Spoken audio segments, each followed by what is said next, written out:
সুনেরাহ বিনতে কামাল সম্প্রতি বাংলাদেশের একজন অন্যতম আলোচিত ও জনপ্রিয় অভিনেত্রী। তিনি দেখতে যেমন সুন্দর তেমন সুন্দর তার অভিনয় প্রতিভা। তবে কে এই সুনেরাহ বিনতে কামাল, কি তার আসল পরিচয়? প্রিয় দর্শক, আজকের এই ভিডিওতে সুনেরাহ বিনতে কামালের ব্যক্তিগত জীবন সম্পর্কে, তার পারিবারিক জীবন ও তার অভিনয় জীবন সম্পর্কে নানা জানা অজানা তথ্য তুলে ধরব আপনাদের সামনে এই ভিডিওতে। সুনেরাহ বিনতে কামাল ১৯৯৫ সালে ২২ আগস্ট রংপুর জেলার এক সম্ভ্রান্ত পরিবারে জন্মগ্রহণ করেন।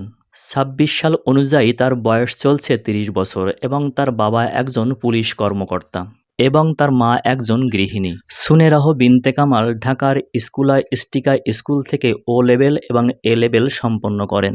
২০১১ সালে তিনি র্যাম্প মডেলিংয়ের মাধ্যমে শোবিজ অঙ্গনে প্রবেশ করেন। চলচ্চিত্র জগতে তার অভিষেক ঘটে ন ডবাই চলচ্চিত্রের মাধ্যমে। এই ছবিতে তার অসাধারণ অভিনয়ের জন্য ২০১৯ সালে তিনি জাতীয় চলচ্চিত্র পুরস্কার লাভ করেন। ব্যক্তিগত জীবনে তিনি এখনও অবিবাহিত রয়েছেন। শোবিজ অঙ্গনে কাজ করতে গিয়ে বিভিন্ন সময়ে একাধিক অভিনেতার সঙ্গে তার ঘনিষ্ঠ মুহূর্তের ছবি এবং ভিডিও সামাজিক যোগাযোগ মাধ্যমে ছড়িয়ে পড়ে। তবে এইসব বিষয় নিয়ে খুব বেশি মুখ খুলতে দেখা যায়নি এই অভিনেত্রীকে। বর্তমানে নাট্যজগতের আলোচিত অভিনেতা আরশ খানের সাথে সুনেরাহ বিনতে কামালের বেশ কটি ছবি এবং ভিডিও সামাজিক যোগাযোগ মাধ্যমে ছড়িয়ে পড়ে, যার কারণে নতুন করে শুরু হয় আলোচনা এবং সমালোচনা।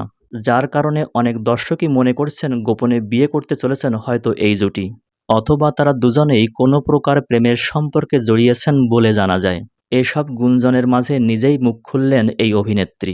সুনেরাহ বিনতে কামালের মতে তিনি এখনই সিঙ্গেল এবং তার ব্যক্তিগত জীবন নিয়ে ছড়ানো গুজবের কোনো বাস্তব ভিত্তি নেই।